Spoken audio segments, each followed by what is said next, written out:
This is Radio Health Journal. I'm Reed Pence. This week, kids with disabilities and the bullying they face. Children with disabilities, I believe the statistic is they're maybe twice as often as other students are going to encounter bullying. Preventing bullying disabilities when Radio Health Journal returns. Do you know CPR? More than 350,000 Americans a year suffer an out-of-hospital cardiac arrest, and 90% of them die, often because bystanders don't know CPR. Hands-only CPR, without mouth-to-mouth breaths, is easy to learn and can double or triple the chances of survival. College student Matt Lickenbrock learned it at a CPR training airport kiosk. 2 days later on campus, another student was hit by lightning virtually in front of me. I was thinking, what did I learn at the airport? First, call 911, then push hard and fast in the center of the chest to the beat of Staying Alive. You never know when you can save a life. The American Heart Association and the Anthem Foundation sponsor airport kiosks where you can learn hands-only CPR. You'll find kiosks at 6 major airports across the country, or take 1 minute and learn this life-saving skill online during CPR and AED Awareness Week, June 1st through 7th. Go to heart.org/hands-only-CPR. That's heart.org/hands-only-CPR.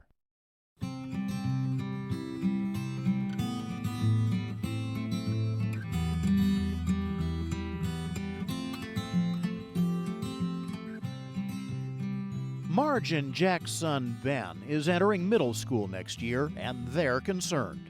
Ben has a severe learning disability, and his parents know that kids with disabilities get picked on and bullied more than other kids. Experts like Barb Zimke say Marge and Jack have reason to worry. Zimke is senior advocate and parent trainer at the Pacer Center in Minneapolis, which houses the National No Bullying Prevention Center. What we know about children with disabilities, I believe the statistic is, they're maybe twice as often as other students are going to encounter bullying. Individuals with especially developmental and intellectual disabilities historically have had more violence committed against them even. And individuals with different kinds of disabilities have always been more vulnerable in many ways, emotionally, socially, physically, just because of the challenges of either a physical disability, an intellectual disability, a disability that perhaps does not allow the individual to read nonverbal behavior or to respond in ways that might actually kind of aggravate situations unknowingly. Zimke says bullying behavior can take place at any age, but as most grown-ups know and may have lived through themselves, there's an increase starting in middle school. That's a big concern going into middle school for lots of different reasons, but kids are changing hormonally, the school structure has changed in most cases, and there's a lot more hallway time, non-structured, less supervised time within that middle school environment for the first time for most of these students who have been in a grade school environment where they had one homeroom teacher and kind of a cohesive group of students that by and large get to know each other. In middle school, when you start to change to having multiple classes within one day, you expand the number of students and you lessen the structure and supervision for it. That's when there seems to be more opportunities for bullying, as well as students in general, that developmental stage where they're kind of testing their own power and looking for their own power. Students would choose to bully generally for power and control. They're looking to have power over another person and to be able to control their behavior or their actions. So it's not an issue of a low self-esteem for a child who's bullying others. They really are seeking ways to gain power and control over others. That's Jan Urbanski, Director of Safe and Humane Schools at Clemson University's Institute on Family and Neighborhood Life, which is also the home of the Olveus Bullying Prevention Program. There are now laws in all 50 states regarding bullying, and although they're different in all states, most of them require that there be a policy in the school districts. What's in those policies and what each state's required to do varies. And even within the states, obviously what schools are doing will vary from school to school. So there are a lot of schools that are doing a lot of things to address bullying. Unfortunately, some schools will choose to do things that maybe are not best practice in bullying prevention. There's been a lot of research that shows what works in bullying prevention.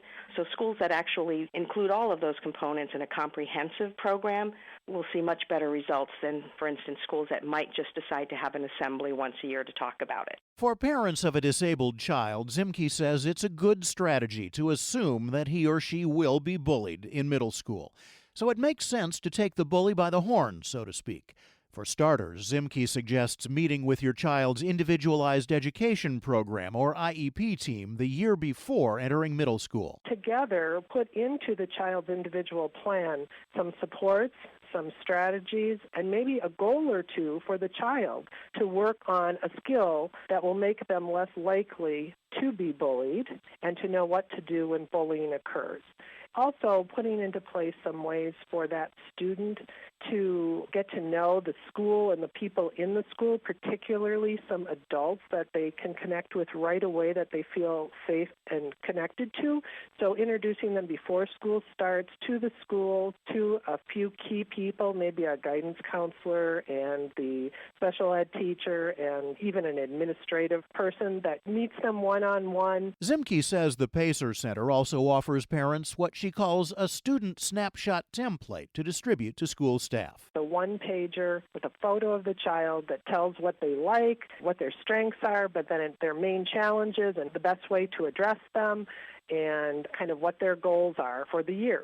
And it's a quick and easy way to give that to every adult that's going to interact with this child in this school before school starts, to put them on the radar so that a lot of people are watching out for, and also demonstrating appropriate inclusion. Because when inclusion is happening on a real level, it really minimizes the opportunities for inappropriate or bullying behavior to take place, because there's lots of people and they're all watching and they all care. Then in the fall, Zimke says teachers can plan student activities that center around things such as recognizing but valuing differences, why inclusion is so important, setting up some friendship groups for sixth graders that include the students with disabilities.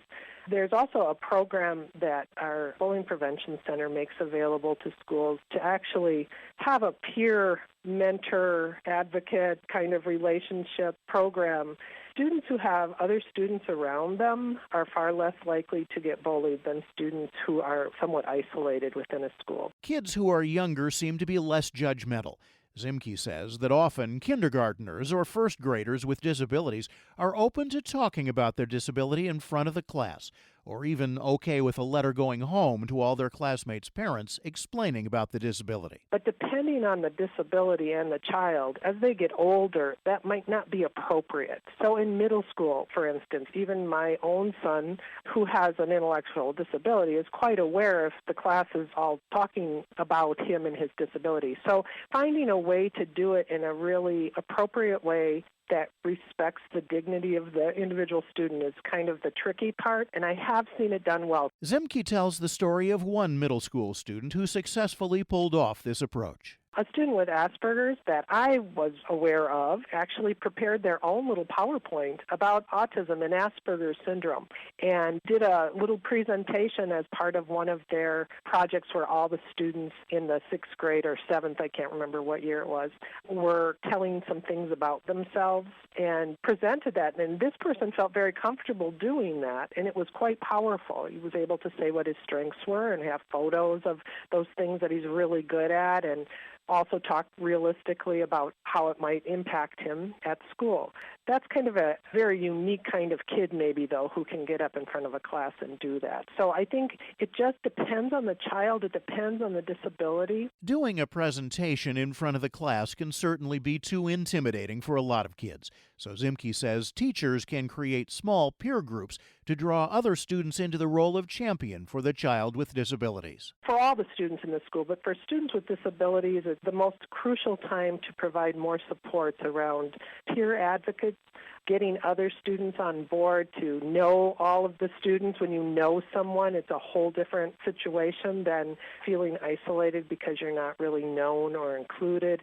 Schools should also recognize that, not necessarily waiting for a problem to happen, but prior to that, to really be teaching students how to advocate on behalf of someone else, how to be a bystander, giving them the knowledge and skills about bullying and what to do in that situation and how to stand up for somebody.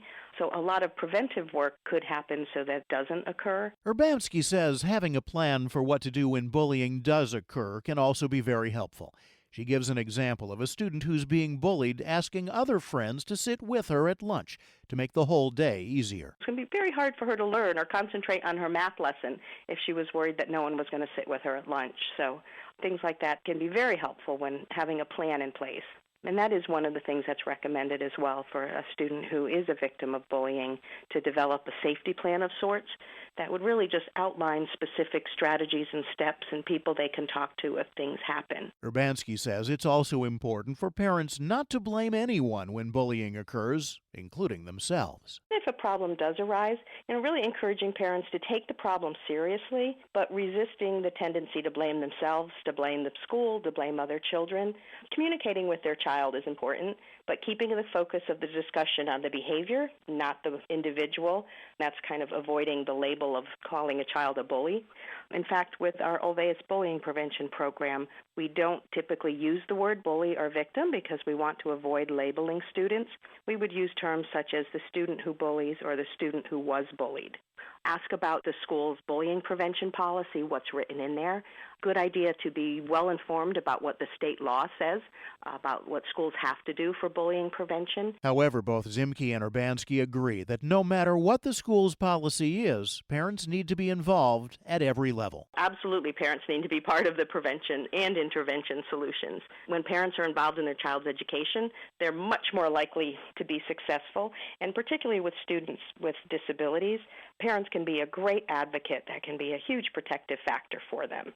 So given that some students with disabilities have significant communication barriers, they may not be able to report bullying, or they may not recognize that what's happening to them is bullying. So parents need to be informed. They need to be part of it. They need to be supporting the school's prevention efforts. Schools need to be informing parents. So absolutely they have a role in it. Kids don't want their parents to get involved, but parents need to get involved anyway, because it really ultimately is an adult responsibility to make sure their child is safe, the children at school are safe. So parents need to get involved even if their child says don't. For many of us who grew up in years past, bullying was a painful rite of passage. Today, it's still a problem and a public health issue, but at least now there are laws protecting children from bullying. What the individuals with disabilities need to know most of all is that they're not alone.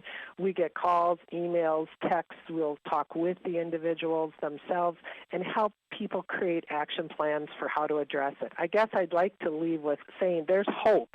We see lots of situations where a student has been bullied or it's been the bullier, which can be turned around through adults kind of grouping together, coming up with a plan. There can be really good outcomes. So I want to leave people with hope and to let them know they're not alone and there's help out there and to reach out for help. If your child is entering middle school next fall, now is the time to educate yourself about bullying policies in your school district. You can learn more about our guests, Barb Zimke and Jan Urbanski, about Pacer's National No Bullying Prevention Center and the Ulvaeus Bullying Prevention Program through links on our website at radiohealthjournal.net. Our writer-producer this week is Polly Hansen. I'm Reed Pence. Radio Health Journal returns with medical notes in just a moment. When it comes to health insurance, understanding what you'll pay for covered services, prescriptions, and supplies is important, especially if you have a chronic condition like diabetes. Now, there's a new tool to help people with diabetes save money on test strips. Know My Copay is a website and nationwide telephone service that tells you the lowest copays for the top 5 brands of diabetes test strips in the market based on your individual health plan. Here's consumer advocate and nationally syndicated columnist Jim Miller. Figuring out health coverage can be confusing. Know My Copay is a valuable free service that can help people maximize their healthcare dollar.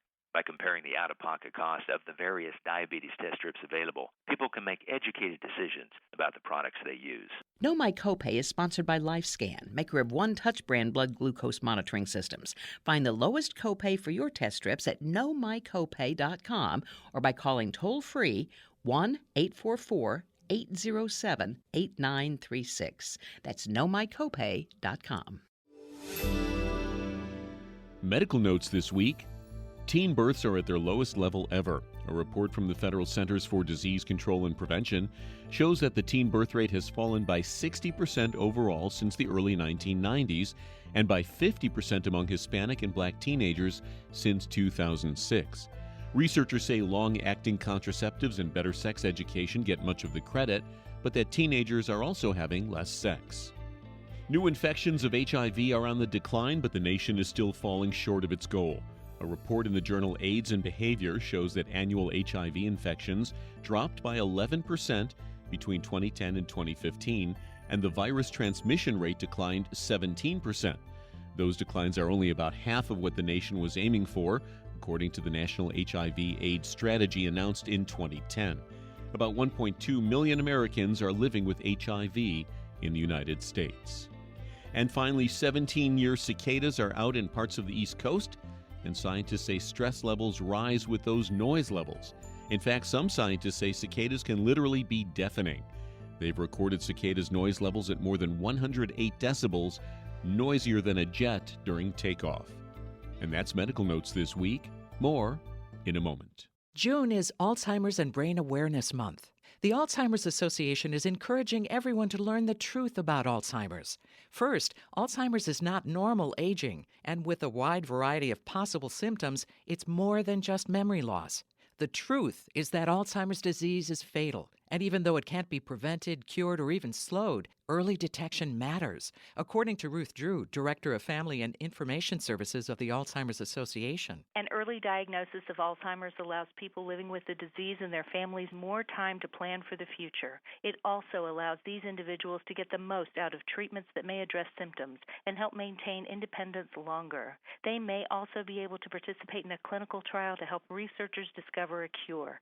It's important for people living with Alzheimer's to access care and services early, so they and their families can live the best life possible. Take time to learn the truth about Alzheimer's disease. Get started at alz.org/truths. That's alz.org/truths. Thank you for listening to Radio Health Journal, a production of MediaTrax Communications. If you enjoyed this week's show, please leave a review on iTunes or share it with a friend. You can find more Radio Health Journal stories about health, science, and technology on iTunes, Stitcher, and at radiohealthjournal.net.